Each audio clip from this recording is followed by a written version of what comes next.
अस्सलाम वालेकुम, welcome back to my YouTube channel. So guys I am back with another vlog. So आज का vlog start हो चुका है अल्हम्दुलिल्लाह से। मेरे दिन का भी आगाज़ हो चुका है। आप सब कैसे हैं? मैं बिल्कुल ठीक हूँ अल्हम्दुलिल्लाह से। अगर आप पूछेंगे तो मेरे दिन का आगाज़ हो चुका है अल्हम्दुलिल्लाह से। मैंने अभी मुँह हाथ नहीं धोया। मैंने सबसे पहले वीडियो रिकॉर्ड की क्योंकि मैंने कहा मैं एक भी सीन मिस ना करूँ, ठीक है। बिकॉज़ मैं उठने के बाद ना मुझे टेंशन बहुत ज़्यादा हो रही थी कि लाइक कहीं एक भी सीन मिस हो गया तो फिर क्या होगा। लाइक मैं चाह रही थी मैं हर जो काम कर रही हूँ जिस तरह से मैं आपको साथ साथ दिखाती हूँ। तो मेरे दिन का तो आगाज़ हो चुका है। लेट्स सी कि आज क्या क्या करते हैं हम। और इतने अच्छे कुछ खास व्लॉग नहीं जा रही जब तक मैं बाहर घूमने वगैरह नहीं जाती। तब जब जाऊँगी उसकी भी क्लिप्स वगैरह दिखाऊँगी आप लोग को, लाइक बाहर क्या क्या करते हैं, क्या खाते हैं, किस तरह से, सब कुछ। बाकी आप लोग के साथ मैं अपने दिन का आगाज़ करती हूँ। यहाँ पे मैंने नाश्ता बना लिया था। हम और मेरे हस्बैंड हम लोग नाश्ता कर रहे थे। उसके बाद मैं थोड़ी सी थक गई थी और मैं अच्छा फील नहीं कर रही थी। लाइक मेरी तबीयत ख़राब हो गई थी, चक्कर आ रहे थे, सर में दर्द हो रहा था बहुत ज़्यादा ठंड की वजह से ना, तो इस वजह से तो मैं लेट के थोड़ा रेस्ट कर रही थी। उसके बाद मुझे लग गई थी भूख दोबारा से, तो मैं गई थी अपने लिए फ़्राइज़ बनाने।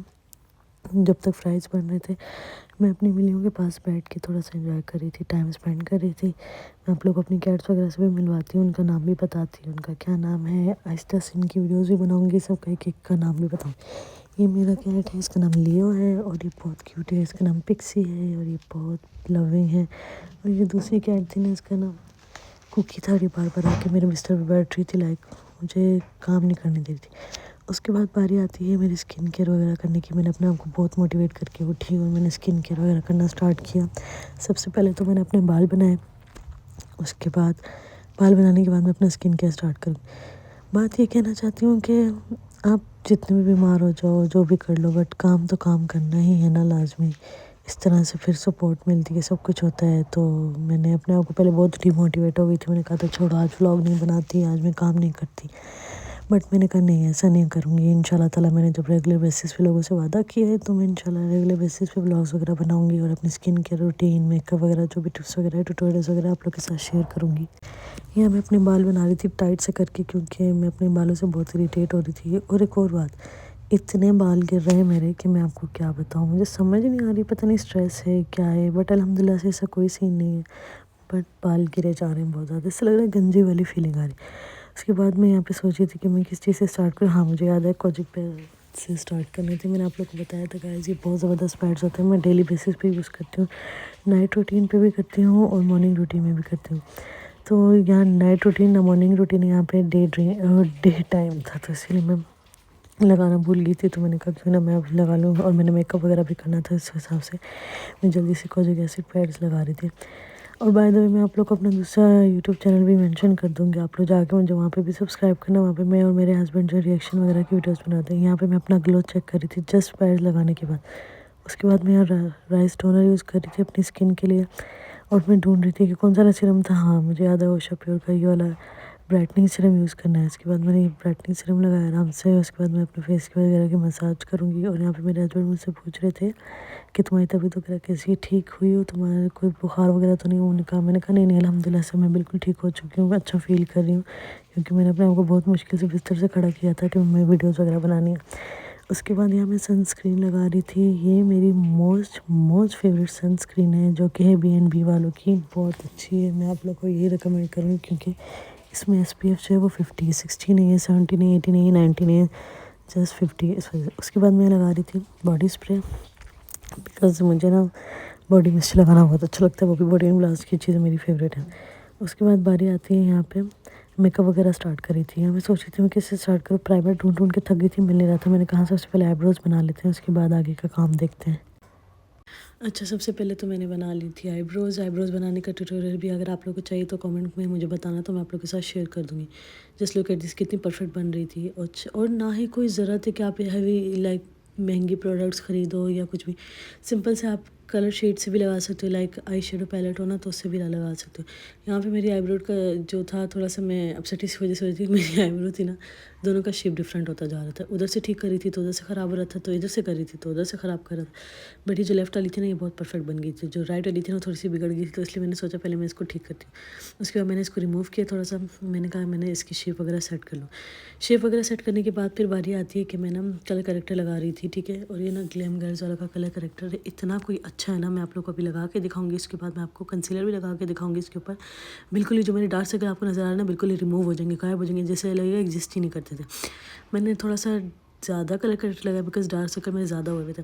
उसके बाद मैंने सोचा मैं इसके ऊपर ना कंसीलर लगाऊंगी, लाइट शेड वाला नहीं, थोड़ा सा आइवरी कलर वाला लगाऊंगी, जिससे ना शेड बिल्कुल गायब हो जाएगा जो ये कलर करेक्टर का मैंने लगाया।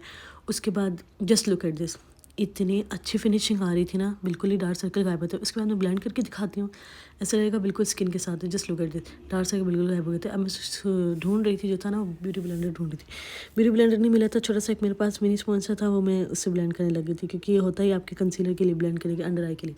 उसमें ब्लेंड करके आपको दिखाती हूँ।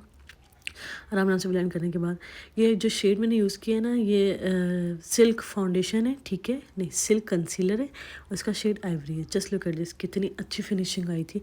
उसके बाद मैंने कहा था मैं इसके ऊपर बीबी क्रीम लगाऊंगी, नो फाउंडेशन। बीबी क्रीम मैंने लगा ली थी राइम ब्यूटी की, बहुत अच्छी है, और ये मैं लगा रही थी आराम से। और फिर मैंने इस फ़ोन से ना इसको ब्लेंड करना शुरू कर दिया। ये वो स्पॉन्ज है जो मैंने टीमू से मंगाया था। आई डोंट नो वाई टीमू वालों को हो क्या गया, इतनी एक्सपेंसिव कर दी चीज़ें ना, बिल्कुल दिल मर चुका है इससे, इन टीमू वालों से चीज़ें लेने का। इसलिए अल्हम्दुलिल्लाह से मैं ना बिल्कुल शीन से मंगाती हूँ, मैं टीमू से कुछ नहीं मंगाती। हाँ, ये कि जो मैंने मंगवाया हुआ था टीमू से, वो मैं आप लोगों को दिखा रही हूँ, ये वाला था। ब्यूटी ब्लेंडर बहुत अच्छा है, ये चाइनीज़ वगैरह सब ये यूज़ करते हैं। उसके बाद बारी आती है इसी का ग्लैम गर्ल्स वाला का मैं ब्लश लगा रही थी। ये ब्लेंड करने के बाद बिल्कुल आपकी स्किन के साथ मैच हो जाता है, बहुत अच्छा लगता है, लाइक लाइट सा था। मुझे डार्क ब्लश बिल्कुल भी पसंद नहीं है, मैं ब्लश गर्ल नहीं हूँ, ठीक है। मैं कहती हूँ बस ब्रॉन्ज़र ज़्यादा हो, कंटूरिंग ज़्यादा हो, मैं ब्लश बिल्कुल भी ज़्यादा प्रेफर नहीं करती हूँ। डार्क सा न्यूड सा लुक मुझे अच्छा लगता है। जस्ट लुक कर दी, कितना अच्छा शेड हो गया था। उसके बाद मैं लगा रही थी ग्लो एंड ग्लीम का हाइलाइटर लगा रही थी, बहुत अच्छा है, इतना ज़्यादा डार्क है ना कुछ, बिल्कुल आपकी स्किन की तरह मुझे शाइन करने लग जाती है स्किन आपकी, तो ये मुझे बहुत अच्छा लगता है। मैंने अपनी छोटी सिस्टर से लिया था, उसके पास पड़ा तो मैंने कहा मुझे दे दो, बिकॉज़ उसके यूज़ में नहीं था, तो ये मैं लगा रही थी। अगर आप लोग को मेरा कोई भी मेकअप अच्छा लगता है, तो आप अगर उसका ट्यूटोरियल चाहते हैं पूरी डिटेल के साथ, तो मुझे ज़रूर बताना, मैं आप लोग के साथ शेयर करूँगी। उसके बाद ये बारी आती है आईलाइनर की। मैं आईलाइनर लगा रही थी अल्हम्दुलिल्लाह से। मुझे आईलाइनर में मैं इतनी एक्सपर्ट हूँ, मैं इतना ज़रूर कहूँगी, मैं आराम से जब स्टार्ट करती लगाना तो पहली बारी में ही अच्छा लग जाता है। आईलाइनर लगाने के बाद मैंने कहा थोड़ा सा ना इसको लाइट से नहीं लगाऊंगी, थोड़ा सा विंग आईलाइनर लगाऊंगी, तो इस वजह से मैं इसको थोड़ा डिटेलिंग कर रही थी। आईलाइनर लगाने के बाद फिर मैं मस्कारा वगैरह की तरफ जाऊंगी। अच्छा, मैं आप लोगों से बात करना चाहूँगी गाइस, जो डोंट नो वाई टिकटॉक और इंस्टाग्राम पे मुझे ना ऑर्गेनिक रीच में मेरी अच्छी जा रही है, जबकि आप इतने मेहनत करो, उसके बाद आप लोग की रीच अच्छी ना आ जाए तो दिल बिल्कुल टूट जाता है कि आप ना ही वीडियोस बनाओ ना कुछ। बट अल्हम्दुलिल्लाह से मेरी मोटिवेशन अभी तक जारी है। मैं चाह रही हूँ कि मैं रेगुलर बेसिस पे टिकटॉक पे भी रहूँ और इंस्टाग्राम पे भी रहूँ, यूट्यूब पे भी रहूँ, और मैं अलग से अपना काम भी करती हूँ, मैं घर के काम वगैरह भी करती हूँ अल्हम्दुलिल्लाह से। टिकटॉक भी बनाती हूँ और इंस्टाग्राम पे भी रेगुलर होती हूँ, और यूट्यूब पे भी मेरे 2 चैनल हैं, ठीक है, इंस्टाग्राम पे भी 2 हैं। तो सोचें कितना आपके ऊपर बर्डन होता है, उसके बावजूद कि आप रेगुलर रहो, तो मुझे नहीं लगता कोई इतनी आसानी से रेगुलर रहता है जिस तरह से मैं रहती हूँ। तो गाइज़, मैं आप लोगों से ये कहूँगी कि आप लोग प्लीज़ मुझे सपोर्ट करें, ताकि मैं आगे भी कंटिन्यू रहूँ, मेरी मोटिवेशन मरे ना। मैं नहीं चाह रही मेरी मोटिवेशन डेड हो जाए। उसके बाद यहाँ मेरा मेकअप फिनिश हो गया था, मैं अपने मेकअप को देख रही थी और मुझे बड़ी खुशी हो रही थी कि जस्ट सिंपल से मेकअप किया था और इतना अच्छा हो गया। तब तक के अपना